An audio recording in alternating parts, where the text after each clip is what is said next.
Of course, I can't get into too much details, but definitely it's also out of the blue for me. As you can see, it's already a month and probably 3 days since I've been appointed, and it wasn't long before that I knew myself. So it was certainly an unexpected thing, but the offer came, and I was given a very short time to actually really think about, yes or no. Maybe if I think too much, I probably would have turned it down, because it's not an easy job. But it is certainly, as the time has passed, I realized that perhaps I had no choice at all but to take this up.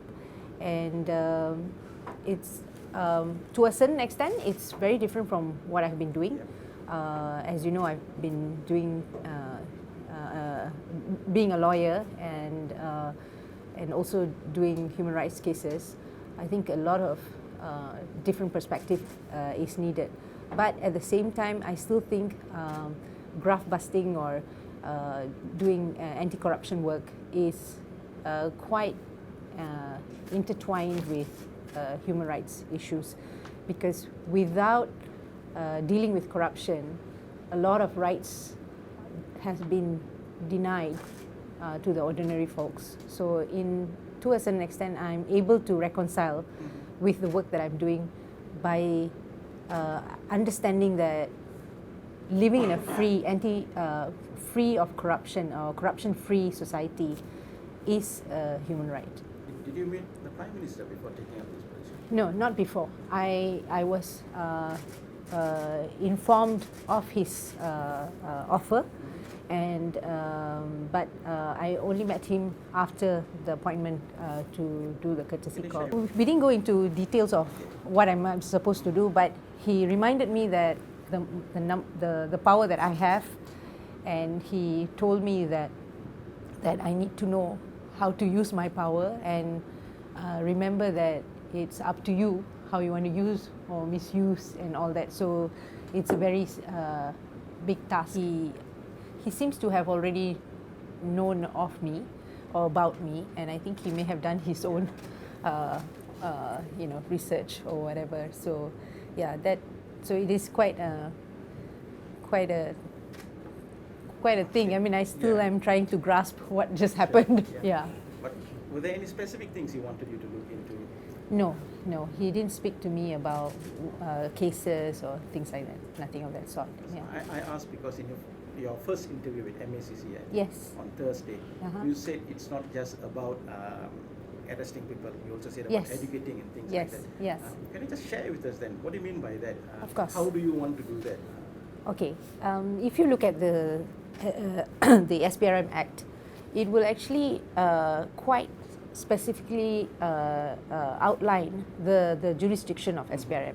So it will show that the first part of the power that you need to do is actually to investigate any wrongdoing, anything that involves all the offence which is related to corruption or abuse of power.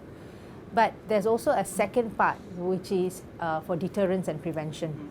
So that is also outlined within the Act itself. And therefore, under the structure of SPRM, you have 3 deputy chief commissioners, and from the 3 deputy chief commissioners, the work is cut out. One is dealing with operational matters or operation, which involves investigation, forensic, intelligence. Then you have a big chunk which comes under the second deputy, which is pencegahan or prevention. And under this prevention, you have various aspects, which includes, of course, dealing with going down to various sectors and groups. We also have a unit called the Integrity Unit, which is actually training officers to then be placed in various agencies, so that they will be the consultant person or to actually advise these organizations which are either government agencies or government-linked companies or government interest companies. For example, there's a project which government has an interest, so that kind of companies as well, where we will actually place our officers who are then required to give the right advice as to how to tighten up the system or whether the procedure has gone wrong and things like that. Then we have another unit where, supposing we get a complaint, and in that complaint we may not find a corruption offence or corrupt elements, but what we find is a system or procedure which needs to be fixed because it will lead to an opportunity for corruption. So they need to fix it. So we may not have a corruption case, but we have a case where they need to fix it. So we have what you call a consultant group, which will then prepare a report and present it to that particular complainant or to that particular body which is involved, and we give them basically a few recommendations. You need to fix this, you need to fix this, perhaps this person should not be in this meeting, or this person should not come out of the meeting, and things like that. So when that happens, then we will follow up.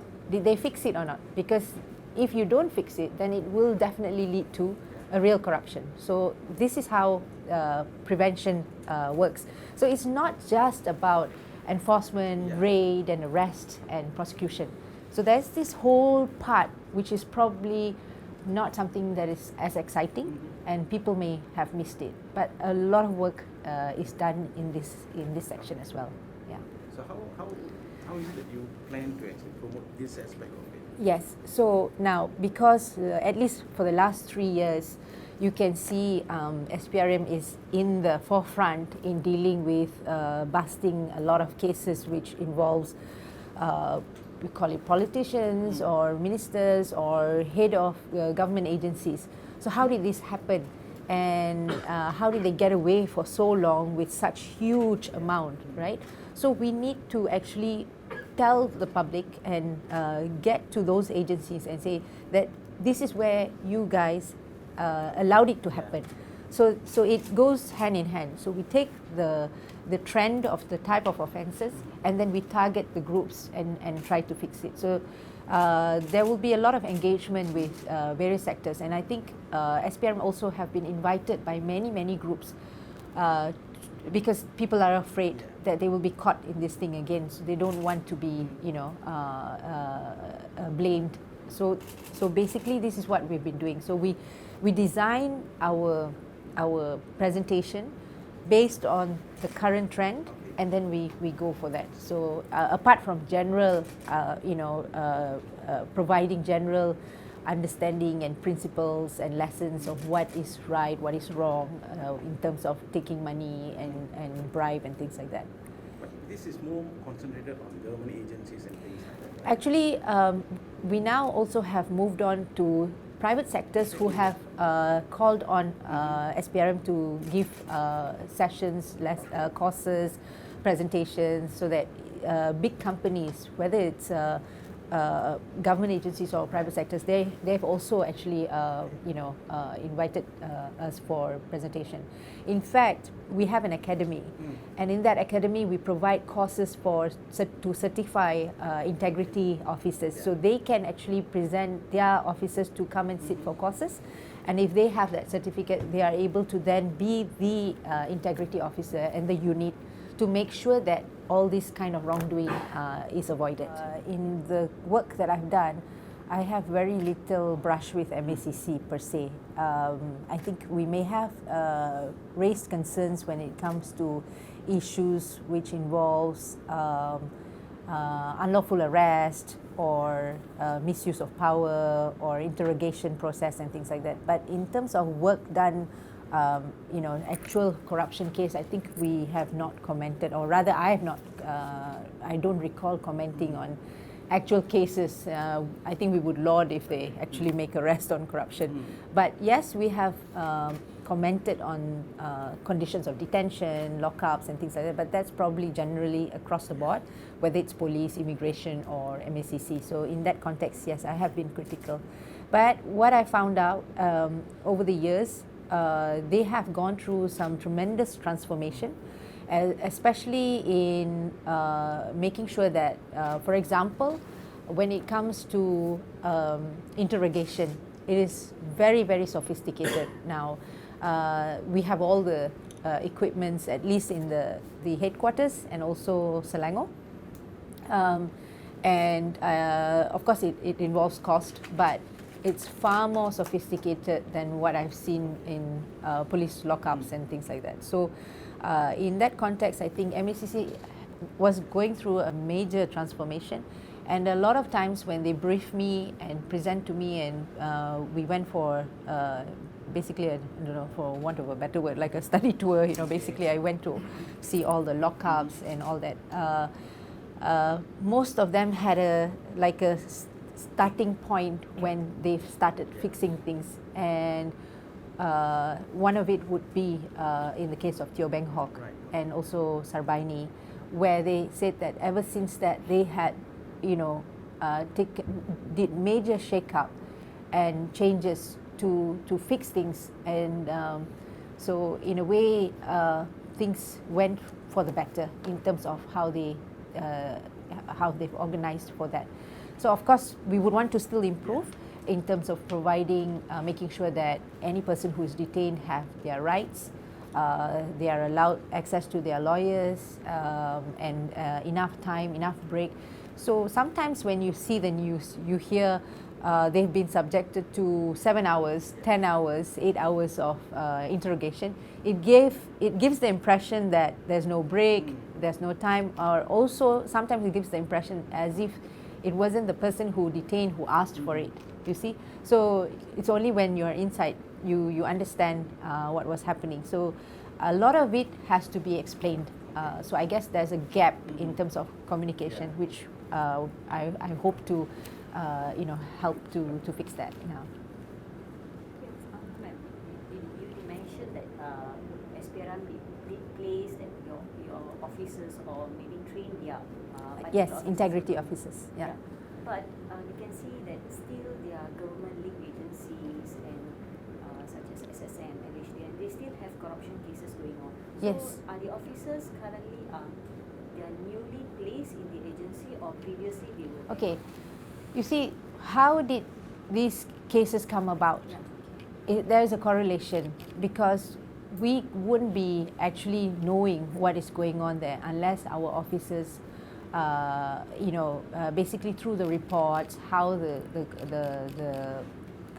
consultancy took place, how the procedures, and that is how it works. So it's not that it's not working, because you can see so many government-linked companies, and like for example Felda, and all these stories have been coming out because we have become very familiar with how they've been conducting their work, and so our integrity officers are to report to the board of that company as to what things need to be done, how they've been making decisions, what has been the cost for all the things that they've been doing. So it's over the years, you will see the fruits, because all these people have been you know, arrested or investigated and charged. So major operations are done. So, but for want of not revealing too much of how we conduct our operational matters, but these integrity officers are very, very crucial for SPRM to make sure that we're not. It's not a case of trying to trap them or basically nab people, but it's also to prevent corruption. So the very presence of integrity officer would be a situation where, you know, it is part of a preventive measure. And it's not just one person, because when you have an integrity officer that we send, he will have to set up a unit, an integrity unit. And so they will, you know, look into procedures and processes for tender and all the, you know, basically overall situation where there may be an opportunity for corruption. Can I say that all the government agencies and ministries have the integrity unit? Almost all, yeah, but almost. Who do they report to then? Do they report to MACC? Yes, we have. There are requirements for them to give us reports as well. we do our regular meet with them as well. So, but basically they will be absorbed under that company, but they are like secondment, you know, but they will be there, but they have to answer to SPRM. Yeah.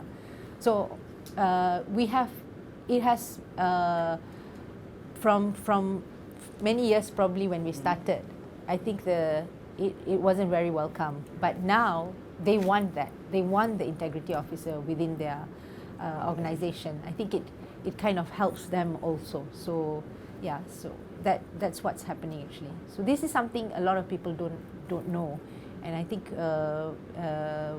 we need to explain to them that these are ongoing things that's being done by basically SPRM. We want to make SPRM still on the top, you know, the main agency that is seen as, you know, not only stopping corruption, but it is respectable, respected by not just Malaysia but overseas, because past few years I think we were dealing with international crime, and some of it are from Malaysia. So at least now we should be also known as having an agency which is able to manage and handle, and it's not a situation where we have just passed it on to another country to solve. So in that context, SPRM has taken lead, and if you look at the list of cases that they have managed to uncover and actually gone for charging, it is an amazing feat, because we are talking about people who held powers, and they are not just VIPs but VVIPs. They may have been at one time subjected to, basically these were their you know, leaders, and now you have to question them. It's not an easy thing. So I think they've done quite an amazing thing, and I hope they continue to do that.